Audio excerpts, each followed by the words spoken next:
السلام علیکم، میں ہوں نور العارفین صدیقی اور آپ دیکھ رہے ہیں عارفین نامہ۔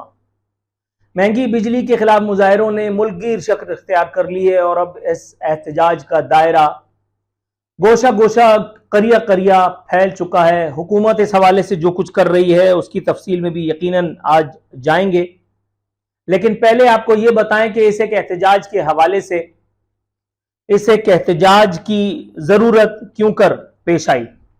جناب من، آج کے سیکنڈ لارجسٹ اردو ڈیلی کی یہ خبر میرا خیال ہے کہ قلوب کو جھنجھوڑنے کے لیے کافی ہے۔ یہ پڑھیے، آج کے اخبار کی سیکنڈ لارجسٹ اردو ڈیلی کی یہ خبر، جس میں ایک ماں معاشی کساد بازاری کا افلاس کا شکار ایک ماں اپنے بچوں کو فاقے سے دیکھ کر کے اور جس نے اپنی زندگی کو ختم کر ڈالا۔ اس خبر کے مطابق بجلی بل ادائیگی پر فاقے، بچوں کو بھوکا دیکھ کر ماں کی خودکشی۔ ٹھٹا صادق آباد کے نوائی گاؤں کے 400 روپے کمانے والے مزدور قاسم کا بجلی کا بل 10,290 روپے آیا۔ بل ادائیگی کی وجہ سے راشن نہ خرید سکا، بچے 2 روز سے بھوکے تھے۔ قاسم مزدوری کے لیے گھر سے باہر گیا۔ دل برداشتہ ماں نے زہریلی گولیاں کھا کر اسپتال میں دم توڑ دیا۔ جناب من، صورتحال کس حد تک خوفناک ہے یہ آپ کو چند تصاویر کی صورت میں کمیونیکیٹ کرنا چاہوں گا۔ یہ ایک معصوم بچی ہے، ذرا دیکھیے اس کی بپتا، ذرا دیکھیے یہ کیا فریاد کر رہی ہے اس ملک کے ٹھیکیداروں سے، اس ملک میں انصاف کی فراہمی کے ذمہ داروں سے، اس ملک میں جمہوریت کے ماموں سے، اس ملک کی اسٹیبلشمنٹ سے جو حکومتیں بنانے اور گرانے کا کام کرتی ہے۔ بچی کہہ رہی ہے میری ماما بجلی کا بل دیں یا میری اسکول فیس، میری ماما بجلی کا بل دیں یا میری اسکول فیس۔ میری بچی، سوال تمہارا ٹھیک ہے، لیکن تم جن زندہ لاشوں سے یہ سوال کر رہی ہو ان کا یہ میٹر آف کنسرن ہے نہیں۔ یہ دیکھیں، یہ ایک معصوم بچہ، یہ ایک بچہ پاکستانی جمہوریت کا نشانہ۔ یہ بچہ کیا کہتا ہے؟ 900 روپے روز کا کمانے والا جب 20,000 بجلی کے بل میں جمع کرا دے گا تو ہمیں کھلائے گا کیا؟ میرے بچے، تمہیں صرف زہر کی گولیاں پیس کر کے کھلائی جا سکتی ہیں اور وہ لوگ کھلا رہے ہیں، وہ لوگ کھلا بھی رہے ہیں، کھا بھی رہے ہیں۔ یہ دیکھو، یہ اس ماں کا نوحہ میں نے ابھی پڑھا جس نے اپنے بچوں کو فاقے سے دیکھ کر کے اور خودکشی کر لی۔ یہ دیکھیے، یہ ایک اور خبر آج کے ویب ڈیسک پہ لکھی ہے، فیصل آباد نوجوان نے بجلی کا بل زیادہ آنے پر خودکشی کر لی۔ جناب والا، یہ علاقہ ہے فیصل آباد کے علاقے صابری ٹاؤن پہ، جہاں پہ ایک نوجوان نے اپنے سر میں گولی مار کر اپنی زندگی کا خاتمہ کر لیا۔ یہ دیکھیے، یہ خبر بھی کہیں میں جھوٹ تو نہیں پڑھ رہا، ایسا ہی ہوا ہے؟ جی ہاں، بالکل ایسا ہی ہوا ہے۔ جناب من، صورتحال کتنی خوفناک ہے اس کا اندازہ آپ اس بات سے لگائیے کہ پورے ملک میں آج کے اخبار کی اگر آپ ہیڈ لائن سے اوپر سپر لیڈ دیکھیں، یہ سپر لیڈ بتا رہی ہے سڑکیں بند، گریڈ اسٹیشنز کا گھیراؤ، بل نظر آتش۔ لاہور میں ٹاؤن شپ، غازی آباد باوالا میں احتجاج، ظالمانہ ٹیکس نامنظور، مفت بجلی ختم کرو گے نعرے، راولپنڈی میں گریڈ اسٹیشن کا گھیراؤ، کراچی، گجرات، ملتان، باورپور میں انجمن تاجران کی ریلیاں، مظفر گڑھ میں میٹر توڑ دیے، سیالکوٹ، کھاریاں، وہاڑی، رحیم یار خان، چشتیاں میں بھی احتجاج، اضافہ واپس لینے کا مطالبہ، اضافہ واپس لینے کا مطالبہ۔ اور اس ایک صورتحال میں جو سب سے بھیانک قوم کے ساتھ مذاق کیا ہے وہ 2 لوگ ہیں۔ ایک مریم نواز، انہوں نے فرمایا کہ نواز شریف ہی عوام کو مہنگائی اور بجلی بلوں میں اضافے سے بچائیں گے۔ یہ کہنا ہے مریم نواز کا۔ یہ پڑھیے، ایسے ہی ہے نا، ایسے ہی ہے۔ بچانے کی دھمکی کون دے رہی ہے؟ مریم نواز۔ نواز شریف بچائیں گے۔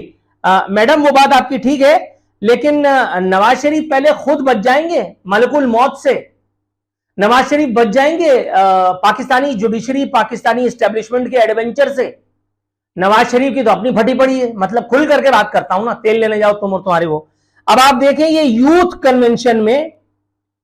کنونشن کی یہ تصویر ہے، اللہ معاف کرے، اور یہ اس میں مریم نواز کے ساتھ جو ہستی بیٹھی ہوئی ہے، یار میں آپ کو کیا بتاؤں، مریم نواز کے بالکل ساتھ ہی ایک ہستی بیٹھی ہے، اس کا نام ہے پرویز رشید۔ موضوع گفتگو یہ نہیں ہے، لیکن میں آپ کو مریم نواز کی پرائرٹی کا بتا رہا ہوں، اور پھر یہ بتا رہا ہوں کہ مریم نواز کی یہ بات پہ یقین مت لے آنا یہ بندہ اس کی ایک ننگی ویڈیو پرویز رشید کی، مبینہ نہیں ننگی، جس میں یہ واٹس ایپ کال پہ ایک خاتون کے درشن فرمانے کے بعد اس کو اپنے جسمانی اعضاء کے درشن دیتا پایا گیا ہے. یہ مریم نواز کے برابر میں بیٹھ کر کے اور پریس کانفرنس کر رہا ہے، پریس ٹاک کر رہا ہے. لیکن مریم نواز کی براڈ مائنڈڈنس کو کون نہیں جانتا. جب ننگی ویڈیو گورنر سندھ، سابق گورنر سندھ زبیر کی آئی تھی تو انہوں نے اس پہ کیا کہا تھا آپ کو پتا ہوگا، میرا خیال ہے ڈیٹیل میں جانے کی ضرورت نہیں ہے. انہوں نے ان کو بولا تھا کہ آگے بڑھتے ہیں اور اس کے ساتھ پھر ظاہر ہے کہ معاملات آگے بڑھتے رہے، جمہوریت بھی آگے بڑھتی رہی. مریم نواز کے بعد دوسرا ایک آدمی ہے کہ جس کی دماغی حالت اگر ٹھیک ہوتی تو یہ بات نہ کرتا، لیکن چلو عذرائے تفنن ہم اس بیان کا بھی جائزہ لے لیتے ہیں. یہ بھگوڑا ہے مونس الہی، پرویز الہی کا بیٹا، کہہ رہا ہے چیئرمین پی ٹی آئی سے صلح ہوگی تو ملک آگے بڑھے گا. آج کے اخبار میں یہ خبر موجود ہے.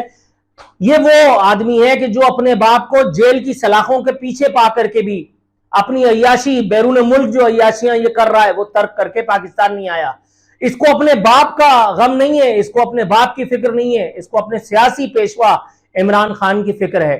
باپ اس کا مرتا ہے تو مر جائے. اسی لیے کہتے ہیں حرام سے اپنی اولاد کی پرورش مت کرو. اسی لیے کہتے ہیں کہ نطف حرام جو ہوتا ہے وہ کبھی بھی کسی کا نہیں ہوتا. اسی لیے کہتے ہیں کہ پاکستانی سیاست ایک گٹر ہے، ایک ایسا بدبودار گٹر ہے کہ جس میں 99% کھلاڑی اللہ معاف کرے غلاظت کی پوٹ ہیں، گندگی کے بیوپاری ہیں، جھوٹ کے، دغابازی کے، مکر و فریب کے ہول سیلرز ہیں. اللہ کی پناہ، اللہ تعالیٰ ان جھوٹوں کو کیفر کردار تک پہنچائے. ہمارے ہاتھ میں تو یہ سب کام نہیں ہے، اور اگر ہوتا تو ہم شاید کر ہی ڈالتے. میں آپ کو یہ بھی بتاؤں کہ وہ جو انوار الحق کاکڑ نام کا ایک کاغذ کا نگراں وزیر اعظم ہمارے اوپر مسلط کیا ہے پاکستانی اسٹیبلشمنٹ نے، جس کو گوشہ گمنامی سے اور لائم لائٹ میں لے کر کے آئی ہے یہ اسٹیبلشمنٹ، یہ ایجنسیاں، اس نے 2 دن پہلے بڑا جاہو جلال کا مظاہرہ کیا تھا کہ ادھر آؤ، تم کھڑے ہو جاؤ، تم مرغا بن جاؤ، بجلی کے بلوں پر عوام کو ریلیف دیں گے، فلانا فلانا. 2 دن تک مسلسل ایوان وزیر اعظم میں اجلاس پر اجلاس ہو رہے ہیں، اجلاس پر اجلاس ہو رہے ہیں. لیکن یہ آدمی آج تک عوام کو ریلیف دینے میں کامیاب نہیں ہو سکا. اور آپ کو لگتا ہے اجلاس کے بعد یہ عوام کو ریلیف دے بھی سکتا تھا؟ اور بھائی یہ مینڈیٹ تمہارا ہے ہی نہیں.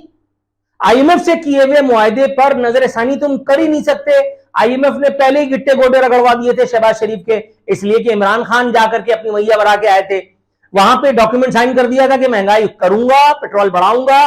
یہاں آ کر کے مکر گیا جب اس نے دیکھا باجوہ کا موڈ چینج ہو چکا ہے. یہاں آ کر کے اس نے ساری چیزوں کے نرخ کم کر دیے. آئی ایم ایف بدک گیا. یہاں پاکستانی عوام کو اس نے حقیقی آزادی کا چورن بیچنا شروع کر دیا. اس کے بعد شہباز شریف سے تقریباً مالش تک کروائی ہے آئی ایم ایف نے، اور ناک سے لکیریں تک نکلوا دی. اب تمہیں لگتا ہے کہ یہ کپڑے کا وزیر اعظم، یہ نگراں وزیر اعظم جس کا بیچارے کا کوئی اتنا مینڈیٹ بھی نہیں ہے، یہ جو آج ہے لائم لائٹ میں، کل اس نام تک جو ہے وہ لوگ بھول جائیں گے، لوگوں کو یاد بھی نہیں رہے گا کتنے ایسے آئے اور کتنے چلے گئے. یہ ہمیں مینڈیٹ وزیر اعظم جو ہے وہ دے سکتا ہے. آپ صرف یہ کر سکتے ہیں کہ وابدہ افسروں سے کتنے افسر ہیں جن کو بجلی دی جا رہی ہے، کتنے یونٹ دی جا رہی ہے. آپ کبھی بھی یہ نہیں کریں گے کہ سابق صدور وزراء اعظم کو ملنے والی بجلیاں، سابق چیف جسٹسز کو، سابق جرنیلوں کو ملنے والی بجلی کے کوٹے کو جو ہے وہ ختم کر دیں. نو، یہ آپ کا مینڈیٹ ہی نہیں ہے، یہ آپ کا مینڈیٹ ہی نہیں ہے. اور وہ حکومت، میں آپ کو یہ بتاتے ہوئے خوشی محسوس کر رہا ہوں کہ اگست کے ہم بالکل کہاں آج پہنچ چکے ہیں جناب والا، آج کیا تاریخ ہے؟ 29. اب سے 2 دن بعد یہی حکومت جو عوام کو ریلیف دینا چاہ رہی ہے، یہی حکومت جو عوام کو ریلیف دینے کا سوانگ رچا رہی ہے، یہ انوار الحق کاکڑ جو ہیں، جو عوام کے دلوں میں گھر کرنے کے تمنائی ہیں، 31 اگست کو بجلی کی نہیں پیٹرول کی قیمتوں میں ایک مرتبہ پھر نادر شاہی اضافہ آپ دیکھیں گے، اور سگنیٹری ہوگا یہی کپڑے کا وزیر اعظم، یہی سگنیٹری ہوگا آپ کا. اور یہ سارے تازیانے ہم پر اس وقت تک برستے رہیں گے، یہ ساری آزمائشیں ہم پر اس وقت تک آتی رہیں گی جب تک ہم ایک جٹ ہو کر کے، ایک جان ہو کر کے، یک زبان ہو کر کے گلی محلوں میں نہیں نکل آئیں گے. ہم چوک چوراہوں سے آگے بڑھ کر کے اپنے اپنے ایک شہروں میں نکل کر کے طریقے سے انسان کے بچوں کی طرح، ایمبولینسز توڑ کر کے نہیں، روڈ گھیر کر کے نہیں، سڑکیں بند کر کے نہیں، طریقے سے انسانوں کی طرح، پڑھے لکھے لوگوں کی طرح ڈیمونسٹریشن کریں گے.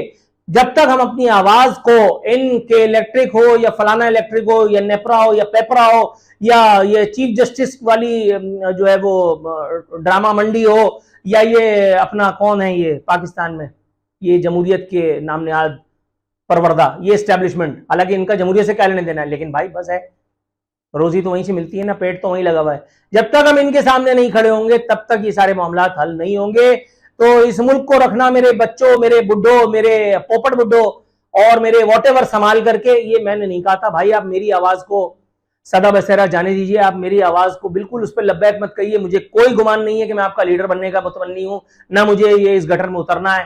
آپ اگر اپنے لیے اپنے بچوں کے لیے کھڑے ہونا چاہتے ہیں تو آپ کھڑے ہوں، اور اگر آپ کو لگتا ہے کہ اپنی اپنی جو ہے وہ عزتیں گروی رکھ کر کے اپنے اپنے گھروں کے کاغذات آپ جو ہے وہ کسی سودخور بنیے کے پاس ادھار رکھ کر کے قرضہ لے کر کے اور آپ جو ہے وہ بچ نکلیں گے، اگلی مرتبہ آپ پر رحم کیا جائے گا، ان حکمرانوں کے دلوں میں آپ کے لیے کوئی رحم کی لہر جو ہے وہ موجزن ہو جائے گی، تو آپ قطعی غلطی پہ.